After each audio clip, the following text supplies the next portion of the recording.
So for the first bench press day of the week, we are looking at pause bench press. We are pause benching 3 times a week, Monday, Wednesday, and Friday or Saturday. It can vary depending on the week. And on this particular day, the goal is 3 sets of 10 at 215 pounds. Now, this particular day is primarily repetition work, volume work, I guess you can say a little bit of a bodybuilding rep scheme, but the overall goal is get as much volume in one set for 3 total sets. Now, I went ahead and decided to get a different angle of my bench press because I want to emphasize one thing, and that is slowly bringing the barbell down to your rib cage, chest, wherever it is that you place it. Now in video it's going to look a little bit faster than what it feels like. This is something that a lot of people do not do. I see a lot of individuals drop the barbell on their rib cage or on their chest, and that is not very safe.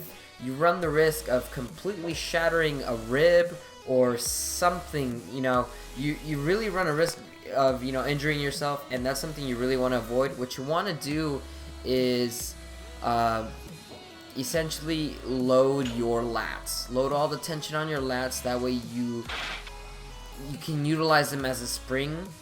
So when you squeeze a spring, it has potential energy, right? And once you release it, the potential energy becomes kinetic energy. Same concept goes with your bench press and your lats. Now, if you saw, I slow mode one of the sections of my bench press because it's something new that I'm doing, but I sit up on the bench and I try to squeeze and activate my lats right before I actually get into position before bench pressing, and it's something I've been experimenting with and it's been working really well. So after pause bench press, we did Spoto press decently. It wasn't feeling too great, so I kind of rushed it. I didn't really pause at an inch or 2 above my chest that well, so it was a little rushed. And then I followed up with some dumbbell rows and some pull-ups, which I did not get to record just because I was in a rush, and I had to get out of the gym. I had been there for about 2 hours, so it was definitely time to go. So on the following day, day 2, we worked with some squats and deadlifts. Now, previously, you guys know that I had a knee and adductor situation going on where there was discomfort in my knee and adductor. Well, fast forward to today, or at least on this particular day, my adductor and knee were feeling a lot better. So the week before, week 2 of my training program, the current one that I'm going through right now, I worked with about 275 for, I believe, 5x5 or 4x5. So this week I decided to slowly increase the reps for sets of 6, 4 total sets of 6. And the reason why I did that as opposed to increasing the weight or doing even more reps or sets is I want to increase my squat repetition work capacity.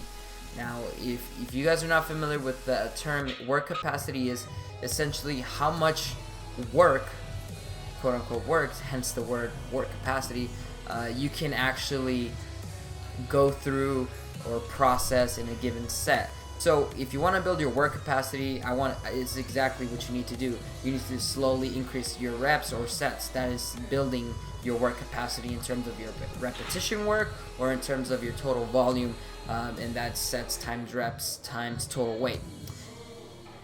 So after squats, I went ahead and worked up to a single on the conventional deadlift, and I wanted to do this for 2 reasons. One, it has been a very long time since I've actually pulled over 400 pounds, so I really wanted to test this. And the other reason was because I've made the switch over to hook grip. I wanted to see essentially where my grip will start to give out, and 405 went really well. Now I will say this, my left hand did slip a little bit because I actually added an extra 5 pounds to that side. So without that being, the case, I think my grip would have been really well. Aside from the pain that I'm still trying to get used to, hook grip is working out really well. one thing that I really want to emphasize with my deadlifts is that I am loading my lats in 2 areas. Number 1 is at the top. So what I do is at the top, I take a deep breath and I really try to activate and tighten my lats. That's position number 1. Number 2 is at the very bottom. Once I grip the barbell, I'm essentially, churning, moving left to right a little bit, kind of feeling out my lats to, help me get them fired a little bit more. And so far, it's been working really well. And I can definitely attribute this to my new changes to the conventional deadlift, because the day after, my lats are really sore and I feel a lot tighter at the very top of the pool, and I feel more explosive.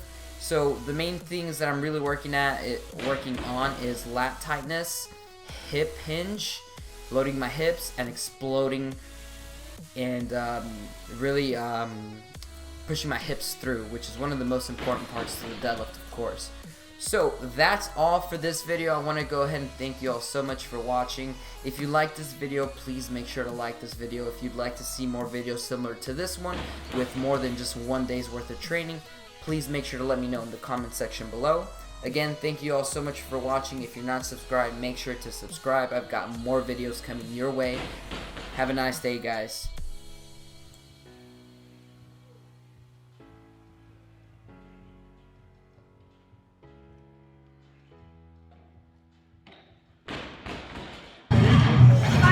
Good lift, my man.